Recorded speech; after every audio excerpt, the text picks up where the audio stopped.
തൃശൂരിൽ ATM കവർച്ച നടത്തിയ സംഘം തമിഴ്നാട്ടിൽ വെച്ച് പിടിയിലായി. കണ്ടെയ്നർ ലോറിയിൽ രക്ഷപ്പെടുന്നതിനിടെ നാമക്കലിന് സമീപമാണ് 6-അംഗ സംഘം പോലീസിന്റെ വലയിലായത്. പ്രതികളെ പിടികൂടുന്നതിനിടെ ഉണ്ടായ ഏറ്റുമുട്ടലിൽ പ്രതികളിൽ ഒരാൾ പോലീസിന്റെ വെടിയേറ്റു മരിച്ചു. ഒരു പോലീസുകാരനും പരിക്കേറ്റു. മോഷണത്തിനായി ഉപയോഗിച്ച കാറും മോഷ്ടിച്ച 65 ലക്ഷം രൂപയും കണ്ടെയ്നർ ലോറിക്കുള്ളിൽ നിന്നും കണ്ടെത്തി. SK ലോജിസ്റ്റിക്കിന്റേതാണ് container. ലോറി മറ്റൊരു വാഹനത്തിൽ ഇടിച്ചതാണ് പ്രതികളെ കുടുക്കിയത്.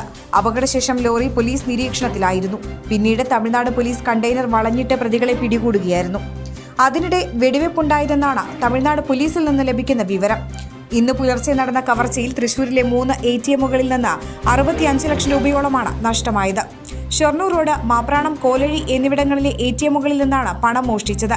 25 കിലോമീറ്റർ ചുറ്റളവിൽ 2 മണിക്കൂറിനുള്ളിലാണ് 3 ATMകളും തകർത്ത് പണം കവർന്നത്. ATMകൾക്ക് മുൻപിലെ CCTV ക്യാമറകൾക്കുമേൽ കറുപ്പ് നിറത്തിലുള്ള പെയിന്റ് അടിക്കുകയും സെക്യൂരിറ്റി അലാം അടക്കം നശിപ്പിക്കുകയും ചെയ്തിട്ടാണ് മോഷണം നടത്തിയത്. വെളുത്ത നിറത്തിലുള്ള ക്രെറ്റ കാറിൽ മുഖംമൂടി ധരിച്ചെത്തിയ സംഘം ഗ്യാസ് കട്ടർ ഉപയോഗിച്ചാണ് ATMൽ നിന്ന് പണം കവർന്നത്. പിടിയിലായ പ്രതികളെ തമിഴ്നാട്ടിലെ നിയമ നടപടികൾ പൂർത്തിയാക്കി തൃശൂരിലെത്തിക്കും.